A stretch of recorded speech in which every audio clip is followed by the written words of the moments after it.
এরকম ক্যানের সুইট পিসের একটা চাট বানাবো। সো ভাবলাম আপনাদের সাথেও শেয়ার করি। সো আপনাদের কাছে সুইট পিস না থাকলে যে কোনো ধরনের পিস দিয়ে আপনারা এটা বানাতে পারেন। সবগুলো পিস আমি ক্যান থেকে ঢেলে নিয়েছি।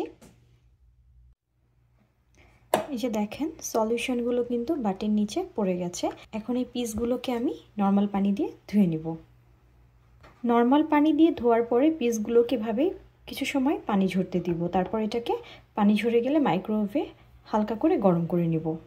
পানি ঝরে যাওয়া গরম গরম পিসটা দিয়ে দিচ্ছি। পিসটা কিন্তু অবশ্যই হালকা গরম করতে হবে। এখন দিচ্ছি পেঁয়াজ কুচি। এখানে পেঁয়াজ কুচিটা কম করে দিতে হবে।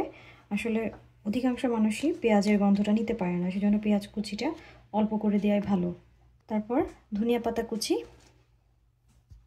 দিচ্ছি, কাঁচামরিচের কুচি দিয়ে দিচ্ছি, বিট লবণ এখানে দিয়ে দিচ্ছি, স্বাদ মশলা। এখানে স্বাদ মশলা বা চাট মশলা দুটোই দেওয়া যাবে। আপনার বাসায় যদি লেবু থাকে তাহলে অবশ্যই লেবুর রস দিয়ে দিবেন। দিয়ে দিচ্ছি চানাচুর। এখানে চানাচুরের পরিবর্তে আপনারা যে কোনো রকমের ঝুরি, নিমকি যা খুশি দিতে পারেন, তবে অবশ্যই ক্রিস্প কিছু একটা অ্যাড করবেন, তাহলে খেতে অনেক ভালো লাগে। কোনো ধরনের চাটের প্রাণ সেটা হচ্ছে খাঁটি সরিষার তেল। সরিষার তেল ছাড়া কিন্তু চাট জমেই না, তাই না? এটাকে খুব ভালোভাবে মিক্স করে নিব।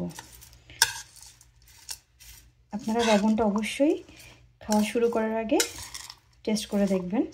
লবণটা ঠিক না হলে খেতে কিন্তু ভালো লাগে না।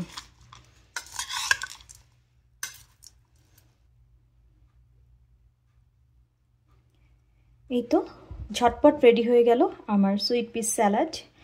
আশা করি একটা আইডিয়া দিতে পারলাম। আপনারা এটা এনজয় করবেন। এগুলো আপনার কাছে হেলদি মনে হবে না, আপনার চাইলে স্কিপ করতে পারেন, কোনো প্রবলেম নাই। হেলদি ওয়েতে যে কোনো জিনিস কাস্টমাইজ করে খাওয়া যায়। সো আমি আমার টেস্ট অনুযায়ী রেডি করে নিয়েছি। আল্লাহ হাফেজ, আসসালামু আলাইকুম, টাটা, বাই বাই।